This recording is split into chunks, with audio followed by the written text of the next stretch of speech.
Hello friends, welcome to mechanical tech Hindi. आज की इस वीडियो में आपको कार के एयर कंडीशनिंग सिस्टम के बारे में बताऊंगा।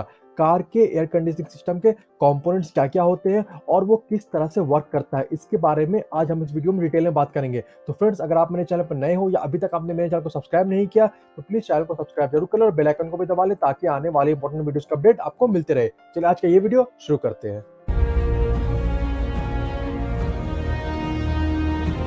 सबसे पहले मैं आपको यह बता देता हूं कि कार का एयर कंडीशनिंग सिस्टम होता क्या है। तो फ्रेंड्स, कार का air conditioning system normal air conditioner के सारे कंपोनेंट्स को कंसिस्ट करता है। डिफरेंट ये होता है कि इनका साइज नॉर्मल एयर कंडीशनर के कंपोनेंट्स के मुकाबले छोटा होता है। अब जिन कंपोनेंट्स को ये कंसिस्ट करता है उनमें होते हैं evaporator, compressor, condenser, expansion device और फैन। और ये आपस में सिस्टमैटिक वे में अरेंज होते हैं और इस तरह से ये कार के अंदर ठंडा करते हैं, एयर को कूल करते हैं। फ्रेंड्स, इसके बारे में आपको बता दूं कि जो कार का एयर कंडीशनिंग सिस्टम होता है वो इंजन के क्रैंकशाफ्ट से पावर को लेता है और ये पैसेंजर या फिर ड्राइवर के द्वारा कॉकपिट के अंदर में जो बटन दिया जाता है उसके हेल्प से कार का एयर कंडीशनिंग सिस्टम ऑन या फिर ऑफ होता है।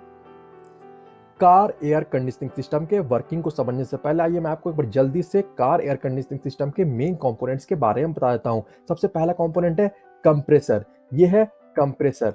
कंप्रेसर एसी सिस्टम का हार्ट होता है। कंप्रेसर रेफ्रिजरेंट के प्रेशर को राइज करता है, उसे बढ़ाता है, जिससे क्या होता है कि जो वेपर रेफ्रिजरेंट है वो लिक्विड रेफ्रिजरेंट में कन्वर्ट होता है और फिर ये लिक्विड रेफ्रिजरेंट फर्दर आगे कंडेंसर तक फ्लो होता है। यहाँ पे 2 नंबर से इस इमेज में कंडेंसर को दिखा रखा गया है। फ्रेंड्स, कंप्रेसर के बारे में आपको बता दूं कि जो कार एयर कंडीशनिंग सिस्टम का कंप्रेसर होता है वो बेल्ट ड्राइव के थ्रू इंजन के क्रैंकशाफ्ट के द्वारा ड्रिवन होता है। नेक्स्ट कंपोनेंट है कंडेंसर। कंडेंसर देखने में एक छोटे रेडिएटर की तरह दिखाई देता है और ये कार के एयर कंडीशनिंग सिस्टम में कंप्रेसर के बाद इसे यूज किया जाता है क्योंकि ये कंडेंसिंग प्रोवाइड करता है। अब कंडेंसिंग का मतलब ये हुआ कि जो कंप्रेसर हाई प्रेशर और हाई टेम्परेचर लिक्विड रेफ्रिजरेंट को कंडेंसर तक भेजता है तो कंडेंसर इन high pressure high temperature liquid refrigerant के टेम्परेचर को कम करता है। नेक्स्ट कंपोनेंट है एक्सपेंशन वाल्व। एक्सपेंशन वाल्व को आप इस इमेज में 4 नंबर से देख सकते हो। मैंने यहाँ पे येलो एरो से दिखा रखा है एक्सपेंशन वाल्व कहाँ पे लोकेटेड होता है। अब फ्रेंड्स, कार के एयर कंडीशनिंग सिस्टम में एक्सपेंशन वाल्व को इससे यूज किया जाता है ताकि ये कंडेंसर के द्वारा भेजे गए high pressure low temperature liquid refrigerant को एक्सपैंड कर सके। अब फ्रेंड्स, जब ये high pressure low temperature liquid refrigerant को एक्सपैंड करता है उससे क्या होता है कि इस रेफ्रिजरेंट का प्रेशर कम हो जाता है और उसके बाद फिर ये रेफ्रिजरेंट फर्दर एवापोरेटर में भेजा जाता है आगे के प्रोसेस को करने के लिए। आप इस इमेज में 5 नंबर से एवापोरेटर को देख सकते हो, इसके बारे में हम लोग आगे बात करेंगे। नेक्स्ट कंपोनेंट है एवापोरेटर, जो कि मैंने यहाँ पे येलो एरो से दिखा रखा है। एवापोरेटर देखने में हीट एक्सचेंजर की तरह दिखाई देता है और ये कार के डैशबोर्ड में लगे हुए एसी वेंट के जस्ट पीछे लोकेटेड होता है। एवापोरेटर कार के पैसेंजर कंपार्टमेंट से हीट को लेता है और उसके बाद एवापोरेटर जो 4 नंबर वाला एक्सपेंशन वाल्व लिक्विड रेफ्रिजरेंट जो कि एवापोरेटर तक भेजता है, फिर क्या होता है कि एवापोरेटर जो पैसेंजर कंपार्टमेंट से हीट को लिया है उस हीट की वजह से ये लिक्विड रेफ्रिजरेंट वेपर में कन्वर्ट होता है और जो वेपर होता है वो ठंडा होता है। इसके बाद फ्रेंड्स क्या होता है कि एवापोरेटर के साथ ही एक फैन लगा हुआ होता है और इस फैन की वजह से ये जो ठंडा वेपर है वो पैसेंजर कैबिन के अंदर में जाता है और कैबिन को ठंडा करता है। नेक्स्ट कंपोनेंट है रिसीवर ड्रायर, जो कि आप इस कार एयर कंडीशनिंग सिस्टम के इस इमेज में 3 नंबर से देख सकते हो। यहाँ पे मैंने येलो एरो से भी दिखा रखा है इसे।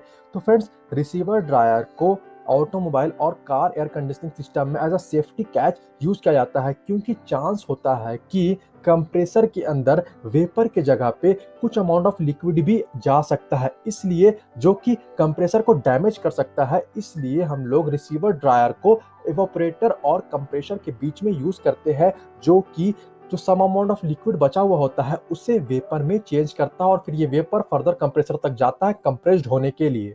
वर्किंग ऑफ एन ऑटोमोबाइल और कार एसी। सबसे पहला कंपोनेंट जो कि काम में आता है वो होता है एवापोरेटर। सबसे पहला स्टेप में क्या होता है कि एवापोरेटर जो कि एसी में यूज किया जाने वाला एक हीट एक्सचेंजर है वो पैसेंजर कैबिन से हीट को लेता है।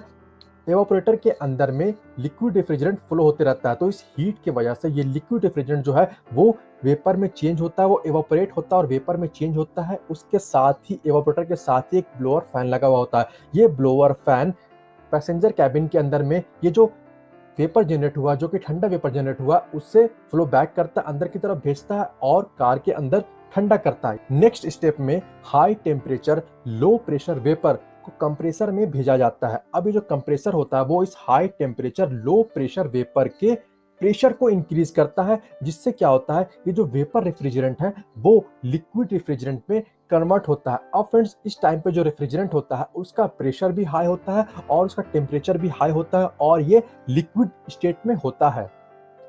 नेक्स्ट स्टेज में high pressure high temperature liquid refrigerant को कंडेंसर में भेजा जाता है। अब ये जो कंडेंसर होता है वो रेडिएटर फैन के हेल्प से फोर्स्ड कन्वेक्शन के द्वारा इस high pressure high temperature liquid refrigerant के टेम्परेचर को कम करता है। अब तीसरे स्टेज के एंड तक क्या होता है, जो रेफ्रिजरेंट अवेलेबल होता है वो लिक्विड फॉर्म में होता है, उसका टेम्परेचर कम हो जाता है लेकिन प्रेशर उसका हाई ही रहता है।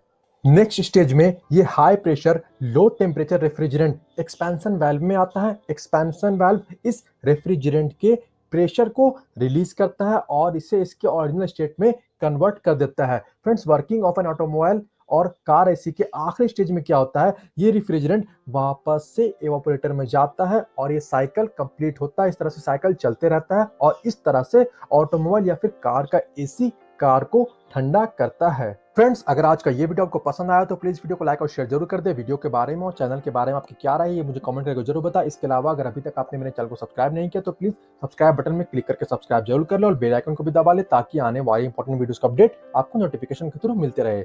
Thanks for watching this video. Good bye.